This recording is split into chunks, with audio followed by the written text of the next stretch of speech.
नमस्कार दोस्तों, स्वागत है आप सभी का जीके इंडिका में। मैं सौरभ भारती आप सभी का हार्दिक स्वागत करता हूं। दोस्तों, बांग्लादेश लगातार चर्चा में है। बांग्लादेश के साथ लगातार भारत के संबंध खराब हो रहे हैं। उल्टा कहना चाहिए कि बांग्लादेश के संबंध भारत के साथ खराब हो रहे हैं, वो खुद ही कर रहा है। और इस स्थिति को देखते हुए मैं शुरुआत करूंगा रामधारी सिंह दिनकर सिंह की एक पंक्ति से। जब नाश मनुष्य पर छाता है, पहले विवेक मर जाता है, विनाश काले विपरीत बुद्धि। दोस्तों, जब बुद्धि मर जाती है ना, तो सबसे पहले तर्क खत्म होता है, और तर्क के खत्म होते ही मनुष्य का पतन शुरू हो जाता है। और इस बात का जीता जागता उदाहरण बांग्लादेश है। पहले टाइमलाइन की चर्चा करें कि बीते दिनों, बीते महीनों क्या हुआ। दोस्तों, सबसे पहले अगस्त के माह में बांग्लादेश के अंदर एक स्टूडेंट प्रोटेस्ट जो काफी समय से चल रहा था, वो कुछ 2-3 मांगों के खिलाफ खड़ा हुआ था। ये प्रोटेस्ट, पहली मांग थी कि बांग्लादेश की मुक्ति वाहिनी जो 1971 में लड़ी थी, उनके परिवार वालों को जो आरक्षण मिलता था, वो आरक्षण खत्म किया जाए। इस तरह की मांग थी स्टूडेंट्स की।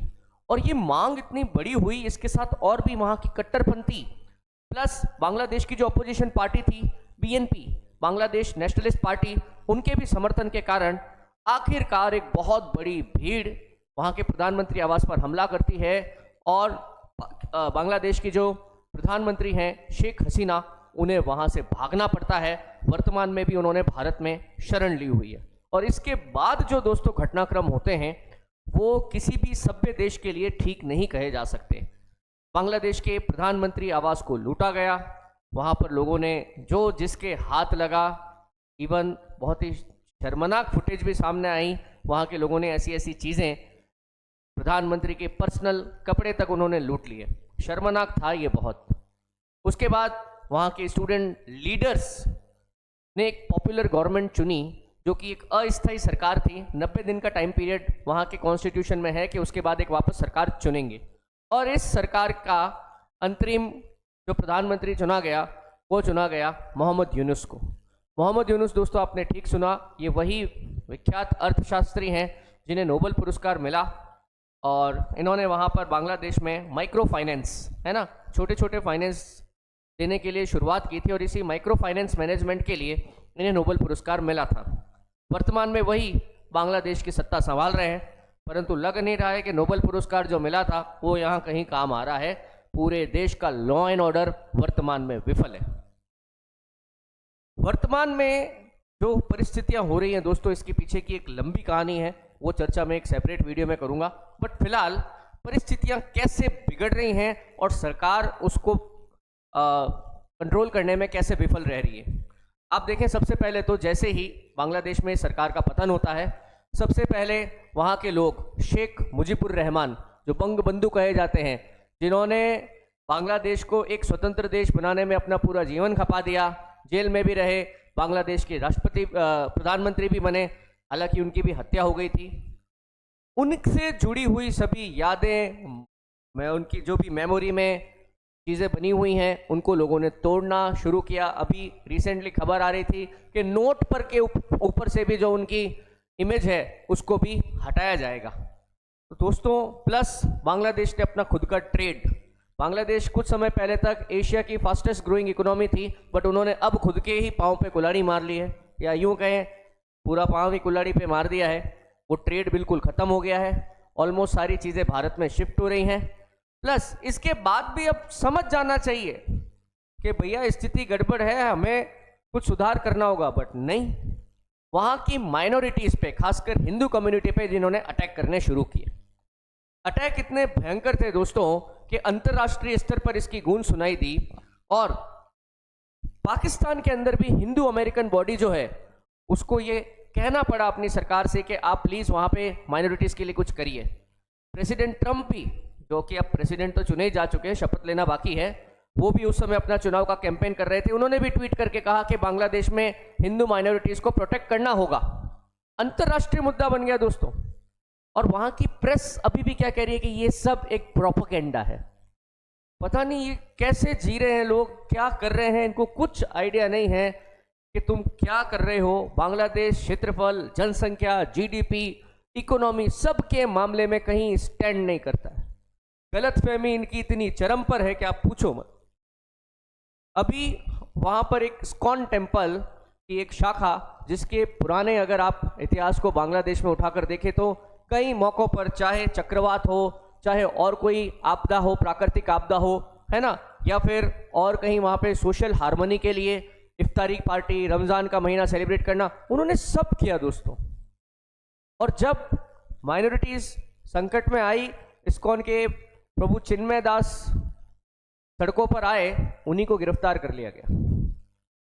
उनका केस लड़ने के लिए जो वकील गया, उनकी सरेआम कोर्ट में हत्या कर दी गई। वकील नहीं है अब, कोई वकील नहीं है।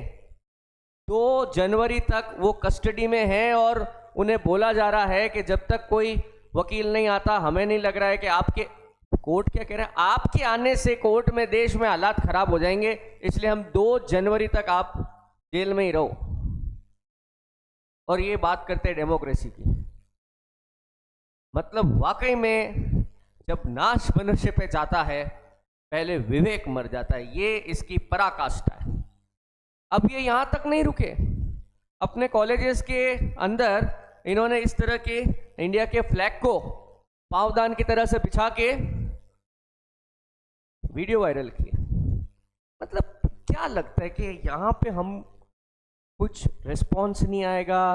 हालांकि हमें फर्क नहीं पड़ता बांग्लादेश जैसे देश से, पर भारत का मिजाज है, सरकार तो कुछ बोल नहीं रही है क्योंकि सरकार को पता है, कर लो, कितने दिन करोगे, 6 महीने, साल भर, 2 साल, 3 साल। पाकिस्तान के साथ क्या किया हमने पता है आपको? हमने रेस्पॉन्स देना बंद कर दिया कि तुम कर लो जो करना है, हमें बस हमारे बॉर्डर प्रोटेक्ट करने हैं, हम हमारा बॉर्डर प्रोटेक्ट करेंगे, करो तुम। आलू, प्याज, सब्जियां, सबके लिए आज पाकिस्तान भारत पर अभी भी निर्भर है। बेचारे को दुबई के रास्ते मंगाना पड़ता है। भारत का प्याज, भारत का आलू दुबई के रास्ते पाकिस्तान में 2 गुने, 4 गुने, 5 गुने रेट में आता है। अब कर लो। यही हालात होने वाले। बांग्लादेश की शुरुआत हो चुकी है। पावर ग्रिड का सिस्टम हमारे यहां से अडानी और रिलायंस पावर जो है, इनको बिजली बेचते हैं, बिजली का बिल बकाया है। उसके बाद भी आप बेशर्मी की हदें देखो। पता है कि बिजली यहां से आ रही है, ये कभी भी हमारे साथ कोई चोट कर सकते हैं? नहीं। हमारे नॉर्थ ईस्ट के अंदर इंटरनेट का केबल जो है, इंटरनेट की केबल्स जो है वो समुद्र के रास्ते आती है। अब नॉर्थ ईस्ट में अगर हमको जाना है समुद्र के रास्ते से, तो बीच में तो बांग्लादेश आएगा ना। बांग्लादेश के चटगांव से इंटरनेट की केबल्स जो है नॉर्थ ईस्ट ले जाने का प्लान था, ताकि वहां पे 5G नेटवर्क वगैरह तेजी से आगे बढ़ सके। पहले बात हो चुकी थी, सहमति हो चुकी थी कि हाँ हो जाएगा। अब इन्होंने मना कर दिया। ठीक है, और कह रहे हैं कि साहब प्रोपोगेंडा हो रहा है हमारे खिलाफ, हमारे देश में सब कुछ ठीक है। अच्छा, ये इन्होंने यहाँ पे किया, वहां पर ये बांग्लादेश के ये लोगों का गुस्सा, वहां से माइनॉरिटी जो है बांग्लादेश से बेचारी, वो हमारे नॉर्थ ईस्ट के अंदर त्रिपुरा है ना, असम, पश्चिम बंगाल, या मूव करना चाह रही है, बट बीएसएफ के अपने रीजन से वो आने नहीं देते इनको। त्रिपुरा के अंदर बांग्लादेश का जो असिस्टेंट हाई कमिश्नर का वो ऑफिस था, वहां पे त्रिपुरा के लोगों ने प्रदर्शन किया। उसके बदले में बांग्लादेश के लोगों ने इंडियन एम्बेसी के सामने प्रदर्शन किया। 9 दिसंबर को हमारे विदेश सचिव का वहां दौरा था, शायद उसको डिस्टर्ब करने के लिए क्या होगा, क्योंकि कुछ लोग नहीं चाहते भारत और बांग्लादेश के बीच में संबंध ठीक हो। चलो, कुछ लोग नहीं चाहते, पर जनता का क्या करोगे आप? जनता के समर्थन के पीछे तो ये कुछ लोग चलते हैं। आप इनके नेताओं के बयान देखिएगा। ठीक है, ये बांग्लादेश के अंदर जो इस्कॉन के स्वामी जी को उन्होंने हियरिंग की डेट ही नहीं दी, 2 जनवरी डेट दी है, तब तक वो जेल में रहेंगे। अब जेल में उनके साथ क्या होगा इसकी कोई गारंटी नहीं है। आप देखिए, ये बात जो मैं आपसे कह रहा था, बांग्लादेश ने भारत से नॉर्थ ईस्ट में जाने वाली जो बैंडविड्थ यानी कि इंटरनेट की केबल है, उसको जाने के लिए मना कर दिया कि वो हम नहीं जाने देंगे। नहीं तो ये रूट ये होता था, है ना, यहाँ से चिटगांग और यहाँ से त्रिपुरा, अगरतला, ये वाला पूरा रूट था कि हम ये नहीं करने देंगे। फिर देखो आप, इनके बीएनपी पार्टी के एक स्पोक्स पर्सन है रिजवी साहब, ये अलग ही दुनिया में जी रहे। इनका मतलब ये धरती पे है ही नहीं, अलग ही दुनिया में जी रहे हैं साहब। आप इनकी बात सुनिए। अगर बांग्लादेश को भारत ने दबाने की कोशिश करी तो हम लोग भारत से बंगाल, बिहार और उड़ीसा को भी छीन लेंगे, हम वहां घुस जाएंगे। तो हम क्या यहाँ पे उस समय क्या कर रहे होंगे हम, हैं? मतलब गजब करते हैं। हम क्या यहाँ बैंगन छोल रहे होंगे जब आप अंदर घुस जाओगे? आइडिया ही नहीं, मतलब हवा में बातें। अरे नेतागिरी करनी समझ में आता है, पर नेतागिरी ग्राउंड वाली तो करो। अलग ही हवा में चल रहे हैं, हम ऐसे कर देंगे जी, तो हम क्या करेंगे फिर यहाँ पे? और हमें कुछ करने की, हमारी आर्मी तो वापस जाए, तुम्हें जवाब देने के लिए हमारी ममता दीदी काफी है। ममता दीदी ने तो क्या ही दिया, कह रहे रिजवी साहब पहले आप उड़ीसा बिहार तक पहुंचो, बीच में पश्चिम बंगाल पड़ता है, सीएम हूं मैं वहां की। आप लोग ये ऐसी बातें करते हो, लॉलीपॉप लिया हाथ में आपने, क्या बात करते हो? ममता दीदी ने करारा जवाब दे दिया। सोचिए आप, और किसी को बोलने की जरूरत ही नहीं पड़ी, हमारी एक महिला ही काफी है। फिर आप देखिए 9 दिसंबर को हमारे विदेश सचिव जी मिस्त्री जी वहां पहुंचे हैं, बातचीत भी करी है।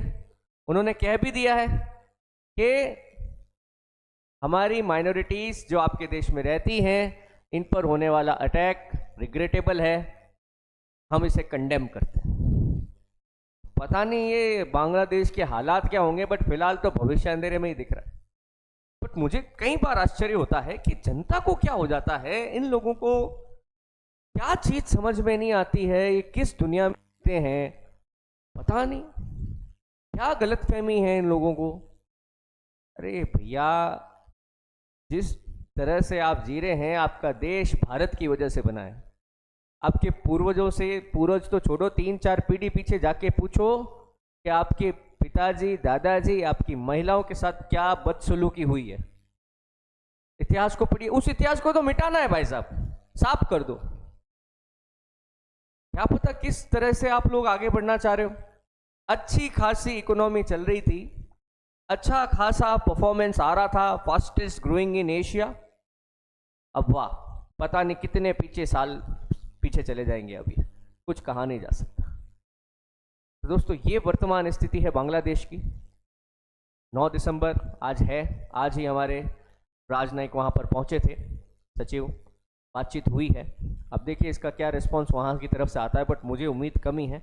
मोहम्मद यूनुस एक पपेट की तरह बिहेव कर रहे हैं, और मुझे पर्सनली ऐसा लगता है कि ये जानबूझ के चीज़ों को तेज करना चाहते हैं, एक्सीलेट करना चाहते हैं। भारत कोई टफ डिसीजन ले और अमेरिका और भारत एक ग्राउंड पे नहीं आ सके, मुझे पर्सनली ऐसा लगता है, क्योंकि बराक ओबामा और मोहम्मद यूनुस के रिश्ते किसी से छुपे हुए नहीं हैं।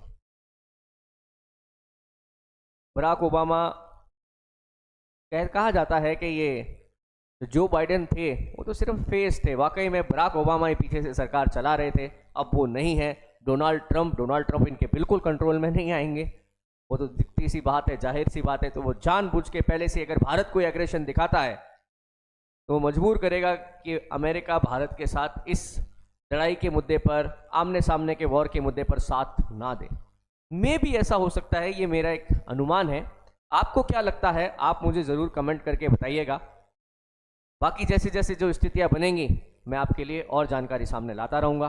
तो दोस्तों, बने रहिए चैनल पे। चैनल पर अगर आप नए हैं तो हमारे चैनल को सब्सक्राइब जरूर कर लीजिए।